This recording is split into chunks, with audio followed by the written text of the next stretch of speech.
So let me get set up here.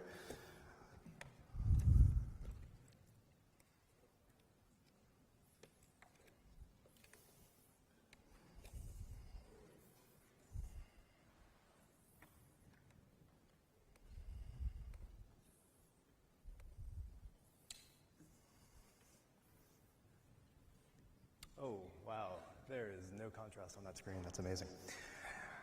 Okay, good morning. My name is Mike West. What I'd like to do today is give y'all an overview of what the Chrome security team is thinking about when we're thinking about the web platform, and more importantly, the kinds of projects that we're currently working on, the things that we think are important, and the problems that we'd like to be solving. It's going to be a relatively high-level overview because it seems like we have a diverse group of people here that have many different backgrounds. So I don't think it really makes sense to go into detail about any of these particular technologies, but I do want to give you an overview, and more importantly, I want to give you a bunch of links. So the slides are already online. You can grab them right now. And I'd actually recommend that you do so rather than taking pictures of every slide. There are going to be a lot of links, and I'd really appreciate it if you'd actually go to those links later on. So grab the slides now, take a look at them, and you can follow along, right now if you'd like. I do work on the Chrome security team, and I've been there for about 5 years now. And the Chrome security team, like y'all, is a pretty diverse group of people that has their own interests and their own focuses. So we work on a wide variety of things. Chrome is a big project, and there's a lot of work to do with regard to security. So for instance, we have groups of people that are trying to split Chrome into even more processes than we already have. So Chrome is a multi-process architecture where we have a browser process and then various renderer processes. What we'd actually like to do is actually split every site into even more processes. This turns out to be a difficult problem, both in terms of resource usage, but also in terms of architecture. We also have a team that's working on finding bugs, and this actually harkens back to Charlie's talk yesterday morning. The team that's looking at bugs is doing both static and dynamic analysis. They're examining code and helping out with code reviews, so looking statically at code before it actually lands. But they're also doing a lot of dynamic analysis. We fuzz Chrome continuously. Charlie asked yesterday, kind of rhetorically, how do you know when you're done fuzzing? When do you turn the fuzzer off? I think the Chrome team has answered that you never turn the fuzzer off. You are never done fuzzing. Fuzzing is incredibly important, and if you have a computer that's sitting around not doing anything, then you should be running a fuzzer on it, because you will find bugs, and finding those bugs early is going to actually help you fix them before they get to your users and actually affect your users. The last part of the Chrome team, or of the Chrome security team, is the team that I focus on, which is the web platform team. And the web platform is a really big word. So what do I mean by that? Well, I take the browser's view of that, which means I see the web platform as the set of APIs and attack surface that we actually offer to developers. So we want to give developers tools to enable them to build interesting and useful applications. To do so, we build out a wide number of APIs, and these APIs go off in a variety of different directions. But that is actually what I see the platform as. So when I talk about web platform, I really mean a developer-facing platform that allows them to build applications. Now, at heart, I'm a web developer. I came from a web development background before I started working on Chrome, and this was actually the first web browser I ever used. Does anyone remember NCSA Mosaic? Okay, so I used Mosaic for the first time probably in 1994 or so. This was part of the internet in a box that I got at home, that my parents got at home. We hooked up our modem, and it was an amazing day. One of the most transformative experiences that I ever had in technology was view source in Mosaic. After I'd been using the browser for a little while, I found this amazing tool that let me actually see the background of what a website was made of. And it was all just text. And this was an amazing experience for me because all of these websites that I had been going to and reading, I discovered that I could actually build them myself. And it was relatively easy, right? This was in a day when we were still hand coding all of our websites. So you could look at the source of a page and you could relatively easily, mentally map that onto what the page was actually doing. There weren't a whole lot of features, so it was very easy to take this code, copy and paste it, and make my own website. And this was absolutely incredible for me. Fast forward a few years, and I discovered when I started working on the Chrome team about 5 years ago that there was actually another layer of view source, right? So you have HTML, CSS, and JavaScript. And that's one layer. But then you go down a layer, and it turns out that HTML, CSS, and JavaScript is actually parsed by a browser, right? So we build a layout tree, we render that tree, and then we paint that. And there's a whole lot of work that goes into that. Chrome is an amazingly large project. There are hundreds of thousands of lines of code, lots of dependencies that bring it up into the millions. And at this point, it's quite clear that Chrome is full of bugs. I did a quick search last night.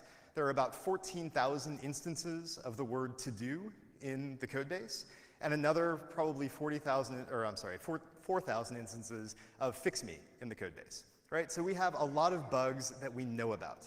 I've written many of them myself. We have even more bugs in crbug.com, which is our public bug tracker. So I looked last night again. We have about 46 or 47,000 bugs that are currently open. That's a lot of bugs.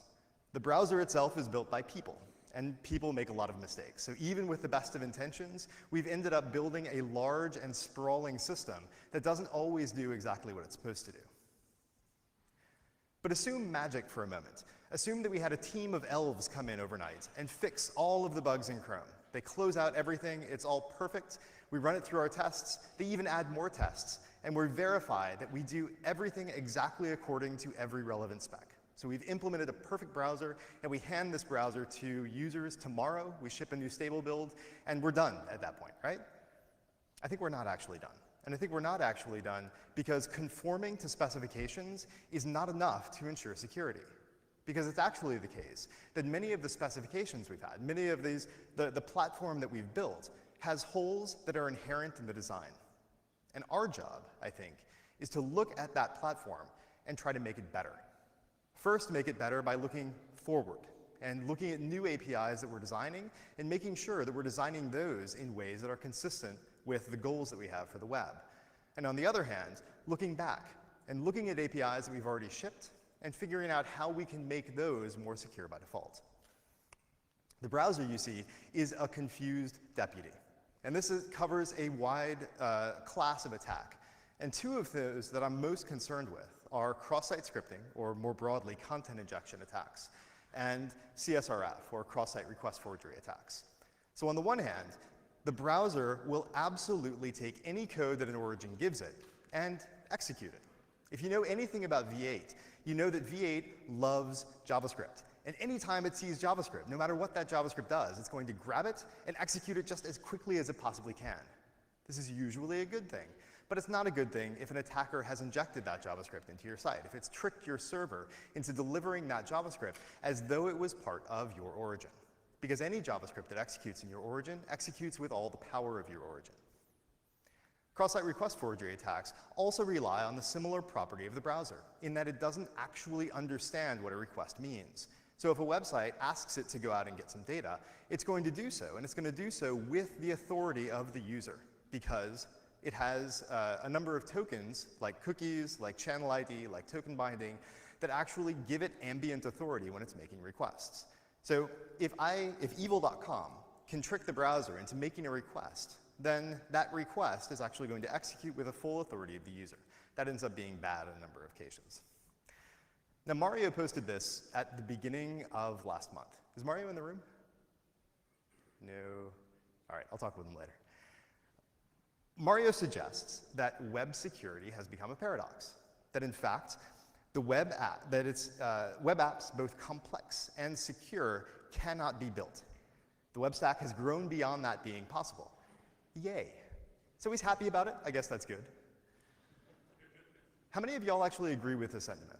That the web platform is too big to secure? A couple of you. That's too many of you. I disagree fairly fundamentally with this statement. I sympathize with it. I understand that the web platform is big and getting bigger. And in fact, the Chrome team is dedicated to making the platform even bigger than it currently is. We want to add features. We want to give developers the ability to build the applications that they want to build. So I understand that the platform is large, but I don't think that we need to be nihilistic about our approach.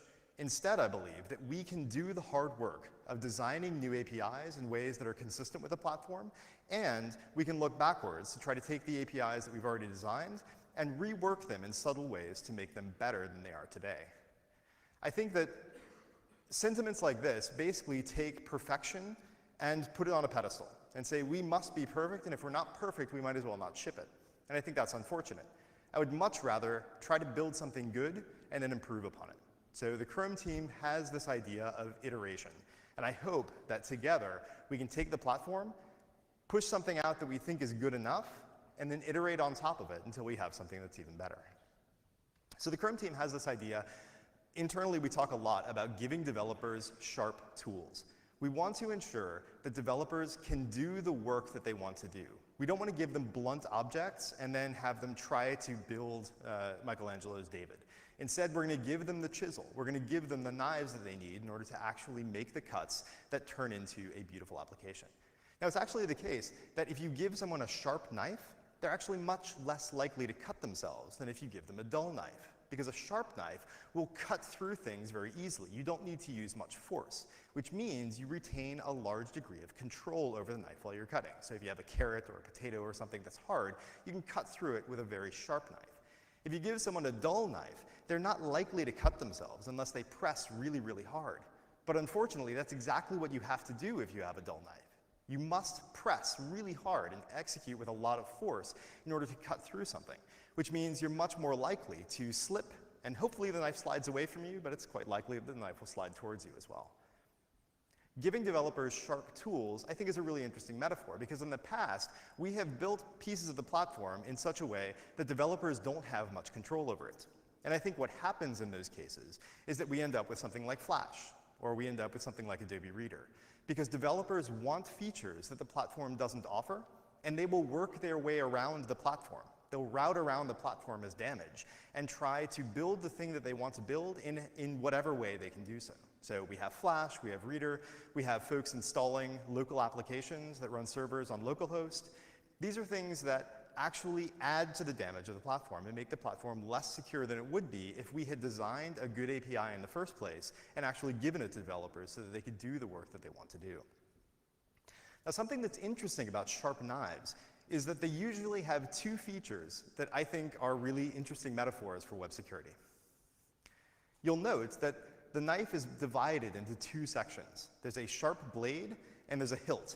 And the hilt is very dull, you can hold it, it's very comfortable, it's usually wrapped in leather. And between the blade and the hilt, there's a guard. And the guard serves a couple of interesting purposes. First, it stops the knife from sliding through your hand and cutting yourself on the sharp blade. Second, it stops sharp things from sliding down the knife to cut your hand. So if you're fighting with someone, which I don't actually recommend, but if you are knife fighting, you want to make sure that your knife has a guard so it actually protects your hand. The second interesting thing about knives is they usually have some mechanism. We give people that have knives a way to make the knife blunt. So you have a sheath or a scabbard or something. And when you're not using the knife, when you know that you don't need to cut things, you put the knife away. And the knife is then made safe. It's rendered safe by the fact that you've put it into a container that stops it from doing damage.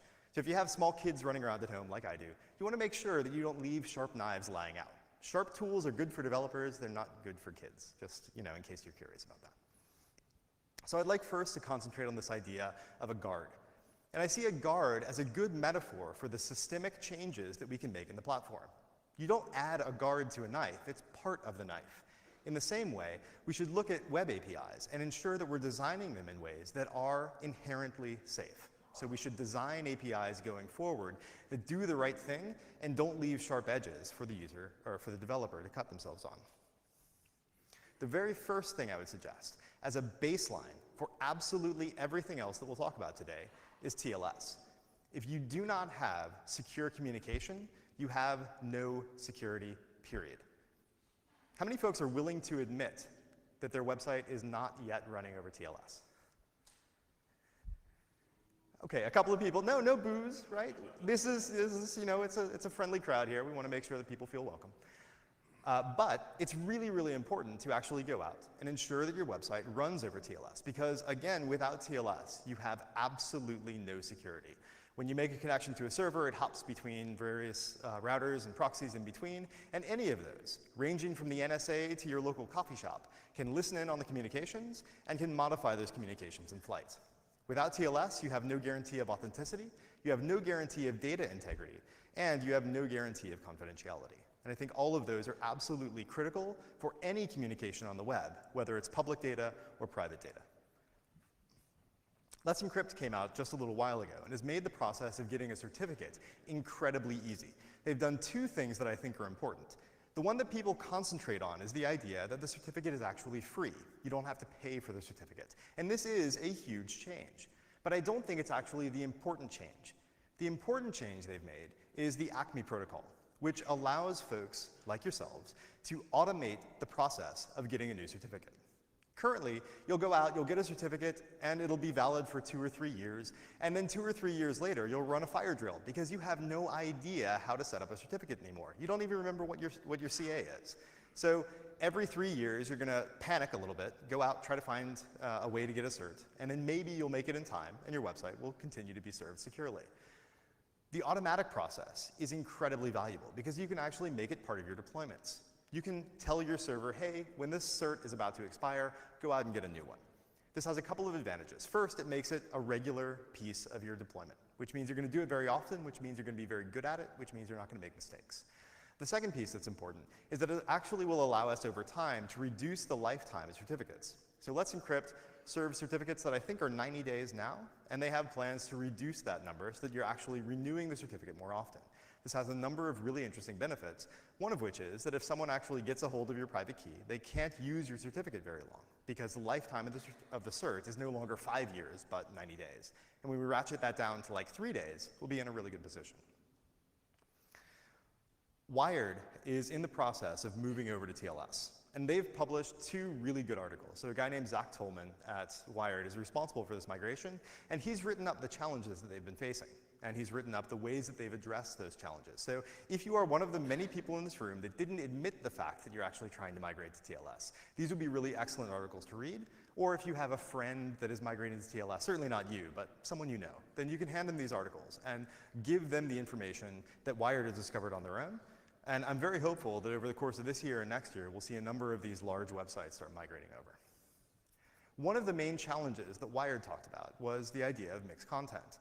So if you have a TLS page, we want to ensure not only that the page itself was delivered correctly, but that all of the resources that page requires are also delivered in a way that is authenticated, that data integrity is ensured, and that is confidential. So the browser will block a number of types of requests today, and will allow a couple of types of requests through, but will degrade the security UI of the browser to make sure the user has some sort of understanding that this website isn't as secure as it could be.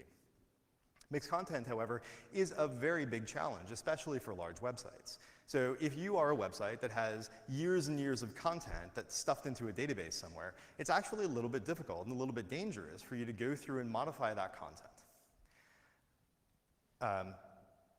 Oh yeah, so content security policy is a thing. We'll talk about it a little bit later. But a pro tip for you right now, if you're migrating over to TLS, it's a really good idea to use content security policy to look for things that aren't secure. So with something like this, you can actually start getting reports about resources that are loaded on your pages that aren't being delivered securely. And I think this has a really good impact both on your ability to understand your website, but also on your ability to eventually roll out the content security policy in an enforce mode, which will block those requests going forward. It's also the case, however, that we want to make it easier for developers to do this migration. So we've designed something called Upgrade and Secure Requests that's currently supported in Chrome, in Firefox, and in Safari Technical Preview. So I'm hoping it'll be part of Safari 10 going forward. The idea here is that you're basically telling the browser, hey, I know that I typed HTTP, but please treat it as though it was HTTPS. Please never actually show any mixed content on my website. So instead of blocking mixed content, this will tell the browser to upgrade the mixed content to HTTPS. It'll basically just replace HTTP with HTTPS, including via redirects. And at that point, you have a relatively good guarantee that you will never display mixed content on your websites. The nice thing about this is that it also cascades into iframes, so that you guarantee that anything you embed doesn't actually degrade the security UI that you're presenting to users. So users will still see that green lock. They'll still understand that the website is secure. This is also a content security policy directive, which means you can simply add upgrade and secure requests to your content security policy, and like magic, you will never have mixed content again. Another very important thing is this idea of designing APIs in such a way that they are in fact secure. And the bare minimum, as I said earlier, is TLS. You must have a secure connection, because if you don't have a secure connection, you have nothing. The Chrome team has decided that going forward, new and powerful APIs are only going to be available over TLS. This has two goals. On the one hand, we want to ensure that these APIs are only available to the website that actually should be using them. So especially if there's a permission request involved, we want to ensure that you're granting permission to a specific website and not to anyone between that website and the server, or the user. The other idea here is that we want to start looking backwards and looking at old APIs that we've already shipped that we think now we should never have shipped over plain text. There are a number of these APIs. Some of them that we're already looking at are things like geolocation, things like get user media. Those are already currently restricted to HTTPS, so we've removed the ability for you to use those over non-secure transport. Looking forward, we think that, so if you've been following the Chrome team at all over the last year, you've heard a lot about progressive web apps, this idea that you can build an application that works well offline, that has a lot of really interesting properties and feels nice for a user to use. The core of a progressive web app is a service worker. And a service worker is an incredibly powerful mechanism for you to control the network traffic coming out of a website. The only way that you can use a service worker is over TLS. It's simply not possible to build a progressive web application over HTTP, and that's very intentional. We want folks to use HTTPS going forward. There are a variety of other things that we're looking at going forward, so things like app cache we'd like to deprecate, EME we'd like to deprecate. There are a couple of other things that are in the pipeline. We're also looking at changes to cookies. So cookies have a secure attribute, but currently the secure attribute isn't actually as secure as it could be. So for instance, it's totally possible to set a secure cookie from a non-secure origin. So HTTP example.com can set a secure cookie that it will never see, but it would actually affect the HTTPS version of that website. We think that's unfortunate. So we'd actually like to change that such that secure means secure. You can only access the cookie over a secure connection, and that includes setting the cookie or modifying the cookie. So this does a couple of things. First, it ensures that you can only set secure cookies from secure origins. And second, it actually increases the priority of secure cookies, such that you can never cause a secure cookie to be evicted by setting a non-secure cookie. So if you looked at some of the cookie tossing attacks that happened with GitHub a little while ago, this would mitigate those by forcing the attacker to execute code on a secure origin as opposed to a non-secure origin, which is going to be a little bit more difficult for them to do. Looking forward, we're also looking at ways of changing the order in which certain operations happen. So if you notice, hsts.badssl.com is using HSTS, which forces SSL for a particular origin. That means that even if I type HTTP when I try to connect to the origin, the browser will transparently redirect me to security, which is good. But you'll notice here that I don't actually have a green lock. And I don't have a green lock because this page is loading an insecure image that it wants to be, it's testing that that insecure image is actually upgraded correctly. So this HSTS is working at the bottom. That would say something like HSTS is not working if it was loaded over HTTP. So we verified that HSTS is working, but because we tried to request an insecure image, even though we didn't actually request an insecure image, we still degraded the UI. And if that had been a script, we actually would have blocked it entirely. Now we do this basically because otherwise developers will never see problems with their websites. If I deploy HSTS as a developer, I have been to every origin that I require, which means I already have HSTS pinned for those origins. My users, of course, have not visited my CDN and would not be upgraded in the same way. They would file bug reports, I would say, it works for me, and then I'd close it. And I would be sad when I found out that there was a problem, and users would be sad because I ignored their reports. What we'd like to do is send a priming request when we see mixed content. And the idea here is that if we send a priming request out to the same origin as that resource, we can check to see whether the resource would deliver an HSTS header. If it would, great. We'll actually upgrade things before we check for mixed content. I think this is going to make it easier for people to actually migrate. Mozilla is experimenting with this right now. I think they're in the process of trying to ship it for something like Firefox 48. But it's certainly something that I want to see the results of Mozilla's experiments. I think it's a really good idea, and I'm hopeful that we can do the same in Chrome at some point in the future. The next kind of systemic change that I'd like to see is something associated with private IP ranges and with localhost.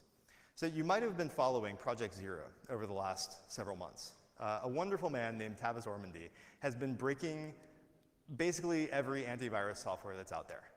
Antivirus software is kind of not awesome, and as it turns out, isn't as secure as it should be. It, in fact, often will expose you to more problems than you would have had if you hadn't installed the antivirus software in the first place. One type of this attack has been the locally installed servers that the antivirus software will create for you. So in this case, Trend Micro installed a server that was running on localhost, and that server actually exposed a number of incredibly valuable syscalls, which is kind of not awesome. Basically, with a GET request, a completely unauthenticated GET request, mind you, you're able to execute native code on the platform. That's not a good thing, as you might imagine. It's also the case that folks use this to attack routers. Home routers traditionally have had terrible security, and it's very often the case that, again, with a completely unauthenticated GET request, you can own the router, you can change the DNS server that the user will be using. That ends up being bad on a number of levels because it's very difficult for a user to recover from that. What we'd like to do is start mitigating these attacks by ensuring that locally installed servers, whether they're on private networks or on localhost, must affirmatively assert that they can talk to the internet. Because very often they're surprised that the internet actually has access to localhost, or that the internet has access to these local networks. So the CORS 1918 spec defines these three ranges, right? So we have the internet, we have the intranet, which is everything that's in an RFC 1918 range, so 192, 168, et cetera. And then we have localhost. And to communicate down through these ranges, you actually have to make a CORS request. So we've added some things to CORS such that there's a new header that's sent that says this is an external request.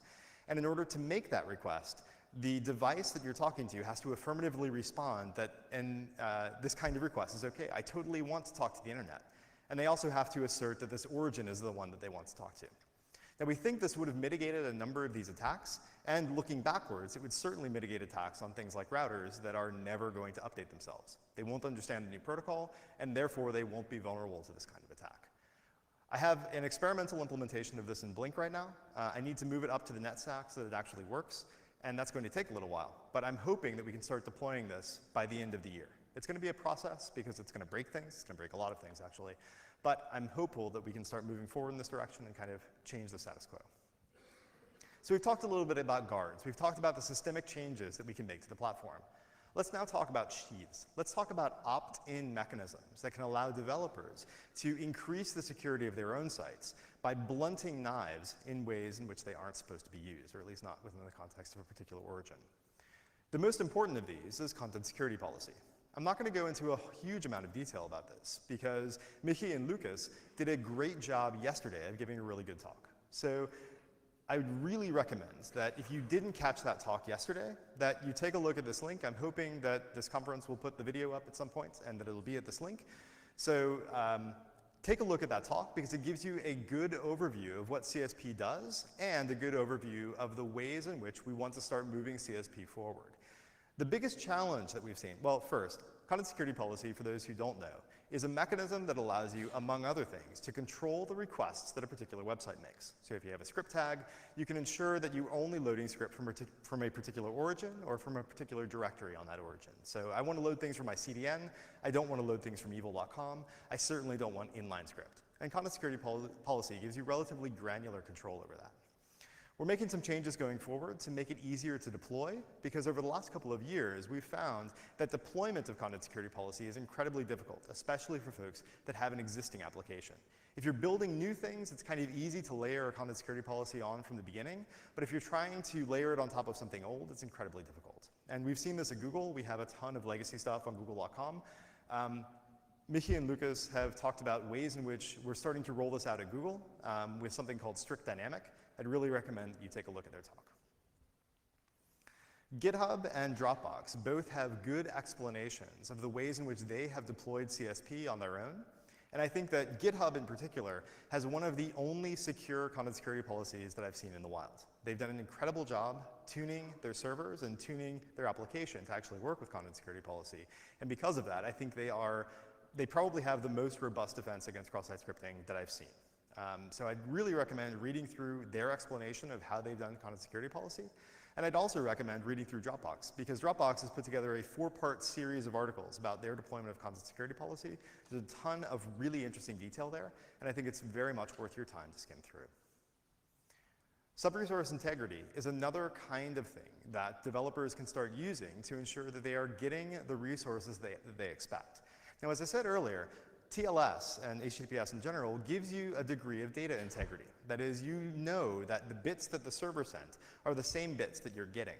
But what you don't know is whether or not the server has been compromised. If I compromise a CDN, for instance, I can change the way that the JavaScript executes, and I can change the JavaScript on that server. You'll still get exactly those bits, but those bits won't be the bits that you expect. Sub-resource integrity gives you the ability to assert a priori that you're only going to execute code if it matches a certain hash. So srihash.org is a website that I think Mozilla has put together. And the idea here is that it will go out, it'll request a resource, and it'll give you the hash of that resource. You'll see that in the script tag it produces, there's an integrity attribute. And the integrity attribute contains a digest of the thing that you want to execute. And it will only execute if it actually matches. What this means is that you can start using content delivery networks that you don't actually trust, because you know that you'll only execute that code if it comes back exactly the way that you delivered it. And I think this has really interesting security properties. Going forward, we can probably do some other things with this. Currently, we only do a flat digest of the actual code that's being sent. You could imagine that we could do some sort of signing mechanism. You could imagine that we could have some sort of trust mechanism there that isn't directly related to the content. So I think there's still some work to do here, but it's a really promising first step. We're also making a couple of other changes to cookies. So I talked about secure attribute in the first place, and that's something that you don't have any option about. That's just the way that secure is going to work. But there are 2 changes to cookies that are relatively small that I think are actually going to have an outsized impact. The first of which is same-site cookies. So I talked earlier about this idea that when the browser makes requests, it makes requests with your authority. That is, if GitHub makes a request to GitHub's own resources, it's sending GitHub cookies along with it. It probably wants to do that because it wants to verify that you actually have access to those resources before it delivers them to you. But if not GitHub.com actually sends a request to the same origin, it would be sending those cookies as well. And it would potentially get access to those resources, or could get access in some sort of sneaky side channel timing attack sort of way. So same-site cookies will actually break this link. GitHub marks their session cookies as same-site equals lax. And what this means is that when not GitHub.com makes a request to GitHub.com, the same-site cookie will not be included, because the initiator of that request is not same-site with the target of the request. And I think this mechanism has the potential of mitigating an entire class of cross-site request forgery attacks, because it's no longer possible for someone to embed a resource that requires authentication. So if you might have seen the pixel perfect attacks that came out probably 2-3 years ago, where via iframes and via clever usage of SVG filters and a variety of other things, folks are actually able to read pixels cross-origin. So they frame a website, and then via these tricky mechanisms and timing attacks, they can actually tell you exactly what's on that page, which is super scary and incredibly powerful. Same-site cookies would completely mitigate that attack, because you wouldn't be able to make an authenticated request to that origin and embed it in a context that you have any control over. Now, I noted that their same-site lax, and what that means is that if I open a new window, or if I navigate to that page, then we will send this cookie along. And it's very often the case that you expect that to happen. If I navigate to github.com, I expect to be logged in when I get there. For really high security websites, it might be possible to split your cookie into kind of a read cookie and a write cookie, and to set your read cookie as lax. And this is kind of what Amazon does. So if you go to amazon.com, you're logged in when you go there, but if you actually want to buy anything, you have to re-authenticate. This is a kind of similar notion, where you have a lax cookie that's sent along with these top-level requests, navigational requests. A strict cookie, on the other hand, would only be sent if the same site navigates. So if GitHub navigates to itself, we'd send a strict cookie. If GitHub navigates somewhere else, we wouldn't send a strict cookie. So depending on your level of comfort with changing your authentication system, you can either deploy same-site lax very easily, which is what GitHub has done today, or you can do a little bit more work and deploy kind of a 2-layer system that I think is really interesting. So if you look at the specification, which again is here, there's an example of what that might look like, and it gives you a little bit more detail about how that might work going forward with your session systems and your authentication systems. The next change to cookies that we'd like to make is something called prefixes. Oh, also, I should note, same-site cookies are shipping today in Chrome 52. There's a bug with strict, so strict doesn't work the way that it's supposed to, but lax works perfectly today in Chrome 52, and in Chrome 53, the bugs with strict should be fixed as well. Mozilla has started implementing same-site. I don't know what their plans are for launching it, but there does seem to be some momentum growing beyond this. Prefixes are changes to the ways that cookies can be named. So you might have noticed that if I send a cookie header to a server, we don't actually include any of the attributes that were set on that cookie. So we have no guarantee that I'm getting a secure cookie and not a non-secure cookie, or a cookie that's set from my domain, or a cookie that's set from another domain. We'd like to kind of smuggle this information in the only way that we have, which is the name of the cookie. Now, granted, this is hideous. It's really, really ugly. We're forcing you, I think, to change the names of your cookies in order to guarantee that the cookies have certain properties. But it's basically all we have to work with, and it's a relatively small change, so I hope that the ugliness can be overlooked. The idea is that if you name your cookie __host dash whatever, then we enforce certain constraints on the way that that cookie can be created. For instance, it must have the secure attribute.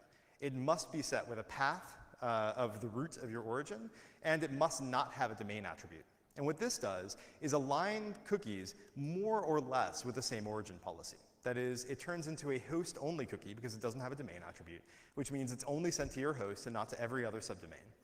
It's sent to every request on your host because it has no path, and it's only sent securely, which means we care very much about the scheme, which cookies normally don't.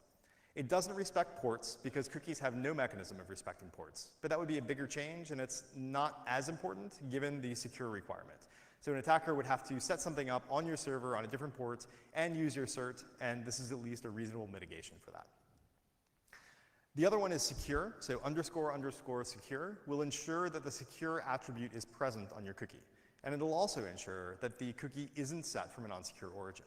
So by using these names for your cookies, you can guarantee that they have certain properties, which is something that simply isn't possible to do today. The Credential Management API is something that allows you to have a little bit more of a powerful integration with the credential system in the browser. So most browsers have some sort of password manager, but the password manager is completely opaque to you today. You have no mechanism of interacting with it. And they're built on huge piles of heuristics, and sometimes they work and sometimes they don't. What this does is gives you a mechanism of, on the one hand, storing credentials in a way that the browser is guaranteed to understand. That is, we don't have to look through the page to find all the forms. We can instead allow you to tell us that the user's name is X and the password is Y. And then we'll save exactly those if the user consents to do so. On the other end, when you want to log a user in, you can do so by asking the password manager to give you the user's credentials. And if the user has consented to do so, then you'll get those credentials back and can automatically sign the user in, meaning that you never actually have to show them a login form, and the user never has to type their own password, in the best case. This has a couple of interesting properties. One of them is that we can ensure that the website itself never actually has access to the password, at least not via JavaScript. The only mechanism that we currently allow to get access to the credential information is via fetch. So we will make a request to the backend that will serialize the username and password when doing so, and that means the server will have access to the username and password, but only that server, and we restrict fetch to same-site requests. So if I go to a website and the website has some sort of cross-site scripting vulnerability, the attacker could inject a request, hey, please give me credential information. We'll give them credential information because they're running with all the authority of your origin, but they won't be able to exfiltrate that information anywhere because there's no direct access to it via JavaScript, and there's no indirect access to it except via a same-site origin. So they would actually have to own the server and the JavaScript, not just the JavaScript. And I think this has some really interesting properties. One of which is that eventually this might mean that we can stop sending the password to the renderer process at all. So even if someone can break into the browser itself, they'll have to break out of the sandbox of the renderer in order to get any credential information, which I think is going to have really interesting properties going forward. Feature policy is another of these sheaths. So if you have a knife, you have, for instance, WebRTC, and you know that your website has access to WebRTC, but you don't actually need it on your login page, and you certainly don't need it on your error pages. Feature policy is a proposal that's in very early stages currently that gives you the ability to very granularly turn features on and off for your website. So the example you see on the side turns off WebRTC and turns off geolocation because the page that delivered that policy doesn't actually need access to any of that information. We've started implementing this in Chrome. We're starting to talk to other browser vendors about it. And I think there's at least a baseline level of interest. We're planning on using this also for origin trials going forward. So not only to disable features, but to enable them for particular origins. We're starting to experiment with the idea of not shipping a feature to everyone at once, but instead working with developers to figure out whether the feature actually works for them by setting up an origin trial that says, okay, this feature, you can turn it on using this key for your origin. And we're probably going to be doing that via feature policy. So I think this is certainly interesting to follow, but it's not something that we're actually going to be deploying at least in the next quarter. The last thing I'd like to talk about is sub-origins. So you're probably familiar with the idea of an origin on the web. So you have a scheme, a host, and a port. And the origin encompasses all of the authority that a website has. So if I'm executing code in the context of a page, I can access anything in this origin. It's very often the case that an origin contains more than you'd like it to. So if you look at an origin like Google.com, you'll see that it contains not only all of the stuff at Google, but it contains a lot of old legacy stuff. And it actually contains multiple applications. So there's Gmail, there's Maps. These are separate applications that are running in the same origin. It would be nice if we could somehow shard the origin itself and actually break it into a couple of pieces so that individual applications on the origin don't have access to all of each other's data. This is basically the same idea as a subdomain, and we're trying to treat it in many ways as a subdomain. But there are open questions about how exactly this sort of thing would work. We have a prototype implementation in Chrome today that I think it's very worthwhile to play around with. We're starting to experiment with it on Google websites, but I'd really love to understand from folks outside whether this is going to solve problems for other people's websites and whether it does so in a way that's consistent with the platform and consistent with the actual needs of those developers. We think that's going to be really interesting going forward. We're probably going to aim to ship that in like Q4-ish. We'll see how that goes. That's basically all I had to talk about today. But before I wrap up, I have one kind of uncomfortable fact that I'd like to address. A lot of the folks in the audience look a lot like me.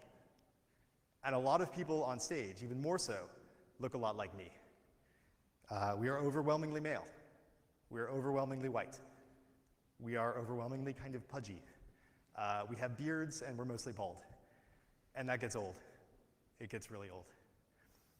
I don't have any answers, but I think that we as a community need to be more diverse. I'd really recommend that you go to the talk, I think at 4:15 today, about diversity in our community. I think it's incredibly important because I don't think that we can build features for everyone unless we include everyone. I don't have any answers, but it's something that's on my mind, and I hope it's on your mind as well. Thank you.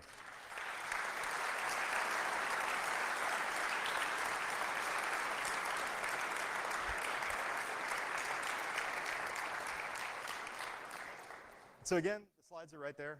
Please check them out. If you have any questions, I'm happy to answer them either now or later. I don't know how much time we have. Do we have any time? Did I go over? I don't have a watch. If there are questions, I'd love to answer them. Jim. How is same site equals lax different than default web behavior? I just didn't catch that. The question was how same site equals lax is different from default behavior. So default behavior is we send cookies along with every request. So if evil.com requests something from github.com, then we'll send cookies along with that request. Same site lax means if evil.com makes the request and it's going to a non-same site origin, then we won't send that site's cookies along with it, which means it won't be an authenticated request. Thank you for your presentation. My question is about cookies as transport and storage mechanism for authentication data. So it looks like currently there are a lot of attributes to make it more secure. And it also looks like we will have much more attributes to make it secure, like same site or prefixes for names and so on. So maybe it is time to totally throw away cookies as a mechanism for authentication data and invent totally new maybe based on web storage or something like that. What do you think about it?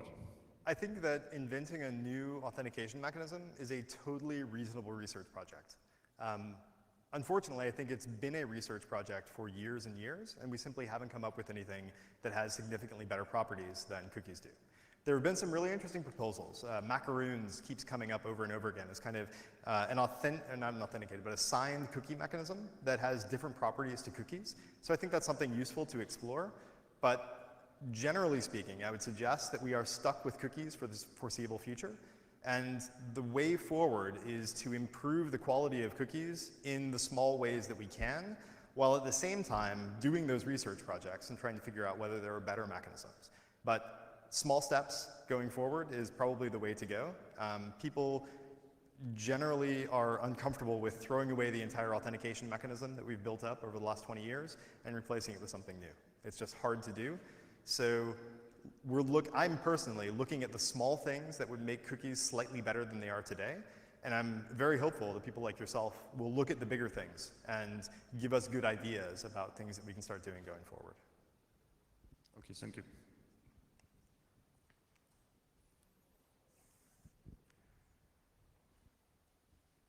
Cool. If you have any questions, please grab me afterwards. I'd be really happy to chat with any and all of you. Thank you very much.